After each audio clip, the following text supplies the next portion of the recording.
Get the latest movie reviews, Hollywood news, and inside views.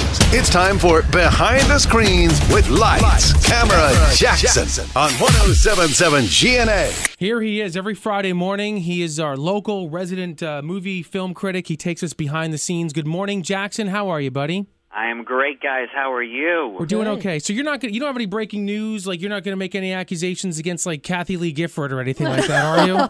I am not going to make any accusations. No, I'm good. We're just reporting the news this morning on all of this. So we're going to actually do things a little bit differently. Normally we start with reviews and we're going to get to those, but Kevin Spacey and everything that's been happening in Hollywood, you want to talk, like, this is an unprecedented fall from grace with one of Hollywood's most notorious, celebrated actors. He will never work again. This is a two-time Academy Award winner. He just hosted the Tonys. Look, we talked about the Harvey Weinstein stuff a few weeks ago. Now more revelations, accusations have come out, including against Kevin Spacey. Now Sony and director Ridley Scott have announced they're cutting all of his scenes in the upcoming award season contending drama All the Money in the World, and reshooting them with Christopher Plummer in the role of J. Paul Getty.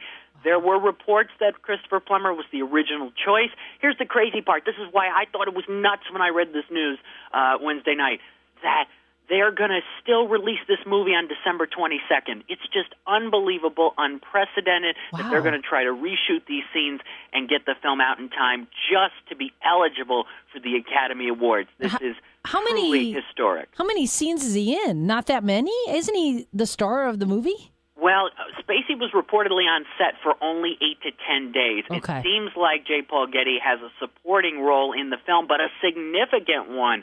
So, yeah, I would say it's going to take at least 8 to 10 days, unless they can really speed it up, for the Christopher Plummer scenes to be shot. He's not going to be the star of the movie, but again, Kevin Spacey's face is all over the poster for the original version of this film, and he's in the trailer significantly, too. Don't they have to then bring in the other actors who also were in the same scenes with him? This is physically impossible to do. Yes, they're bringing back Mark Wahlberg and Michelle Williams, who star in the movie. They, according to TMZ, are reportedly great to come back on board. They accept this wholeheartedly.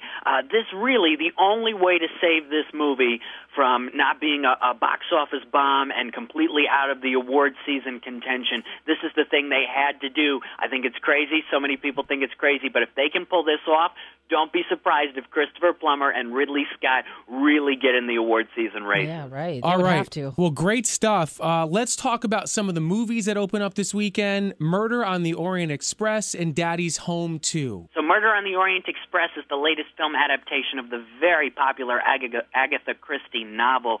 The original 1974 version won an Oscar and was nominated for a total of 6. This one, directed by Kenneth Branagh, he stars in the movie along with Johnny Depp, Michelle Pfeiffer, Judi Dench, Willem Dafoe, Daisy Ridley, Josh Gad, even more people. This is an unbelievable cast. Sometimes when you have a really big cast, that can turn into a great movie or a complete disaster. It's a 2-hour all-star mystery. Could be a big hit or a big misfire. And you saw Daddy's Home 2, which is a movie that they filmed in the Berkshires, so just about less than an hour or so away. Mark Wahlberg and Will Ferrell, they're back. How's this film? This is really funny. This is the sequel to the 2015 comedy. New to the cast, John Lithgow and Mel Gibson. And John Cena had a cameo at the end of the first movie. His role is beefed up here. I don't think I've laughed this much during a movie all year. You just sit back, you enjoy some genuine comedy. Most of the gags and the one-liners and the situations work. It's basically a series of vignettes involving these mixed families together for the week before Christmas. A lot of it reminded me of Christmas Vacation with Chevy Chase. This isn't as good as Christmas Vacation, but it's really close. I'm telling you, it gets you into the spirit. It's better than A Bad Mom's Christmas. One of the funniest movies of the year. Awesome. Excellent job, Jackson. If people want more from you, my friend, how can they do that? Twitter at LCJ Reviews and lights-camera-jackson.com. And next week, I'll have my review of Justice League for you guys. Okay. And by the way, reach out anytime, because I think that with Harvey Weinstein, I mean, even the Louis C.K. stuff, which is a little bit different, but now Kevin Spacey, You feel like there are going to be some more bombs that are going to be dropped on Hollywood as more and more people are coming forth. So check in with us anytime, even if it's not on a Friday, because if there's breaking movie news, anything in entertainment, Hollywood, we want to be able to get it from you, okay? Absolutely. I think Emma Thompson said when the Harvey Weinstein stuff started, this would be the tip of the iceberg, and she was correct on that. Have a great weekend, brother. We'll talk to you next week. Thanks, Jackson. Thank you very much. Bye-bye.